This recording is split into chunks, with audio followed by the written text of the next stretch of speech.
আসসালামু আলাইকুম, মিষ্টি মায়ের রান্নাঘরে সবাইকে জানাচ্ছি মোস্ট ওয়েলকাম। তো কেমন আছেন সবাই? আজকে আমি আমাদের ছোটোবেলার একটা ঐতিহ্যবাহী খাবারের রেসিপি করছি। আমি এখানে প্রথমে মিষ্টি কুমড়ার বিচিটা ভেজে নিচ্ছি। বিচিটা অবশ্যই ধুয়ে আগে শুকিয়ে নিয়েছিলাম। আর এই চাল ডাল, তারপরে মিষ্টি কুমড়ার বিচি, সিমের বিচি, এগুলো বেশিরভাগ গ্রামের বাড়িগুলোতেই ভেজে বিকালে বা সকালে নাস্তা খাওয়া হয়। আমরা ছোটোবেলা যখন আমার নানুর বাড়িতে যেতাম, তখন আমার নানু সকালবেলা এগুলো ভেজে আমাদেরকে নাস্তা খেতে দিত। বিশেষ করে শীতের দিন খেতে খুবই মজা লাগতো। আর গ্রামের বাড়িতে খোলা আসমানের নিচে বসে এসব ভাজা পোড়া খাওয়ার মজাই আলাদা। জানি না কার কার গ্রামের বাড়িতে এটা খেয়েছে, বা আমরা যারা শহরে থাকি তাদের তো এসব খাওয়া হয় না, কিন্তু গ্রামের এগুলো খুবই ট্রেডিশনাল। তো তার জন্য আপনাদের সাথে ভাবলাম একটু শেয়ার করি, সবার একটু স্মৃতিচারণ করে দেই।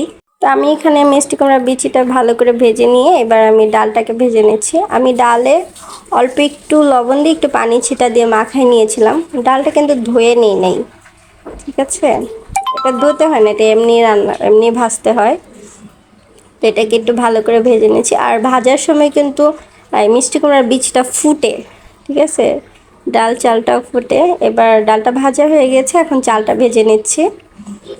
আমি চালটাতেও সেম অল্প একটু লবণ দিয়ে একটু পানি ছিটা দিয়ে তারপরে এখানে ভেজে নিয়েছি, মানে ভাজতেছি আর কি।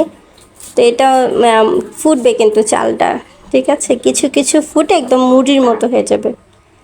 এটা যখন বাদামি কালার করে মুচমুচে করে ভাজা হবে, বাদামি কালার হবে, তখন বুঝতে পারবেন যে হ্যাঁ এটা ভাজা হয়ে গিয়েছে, ঠিক আছে? তো মাঝে মাঝে এইসব করে বিকালবেলা বারান্দায় বসে এক কাপ চায়ের সাথে খেতে পারেন, দেখতে পারেন, অনেক ভালো লাগে, একটা ভালো ফিলিংস আসে। আর খেতেও কিন্তু খারাপ লাগে না। আর ধরেন যদি আপনার একটু ঝাল ঝাল খেতে ইচ্ছে করে, তাহলে চালটা ভালো মতো ভেজে তারপরে একটা কাঁচামরিচ পেঁয়াজ কেটে একটু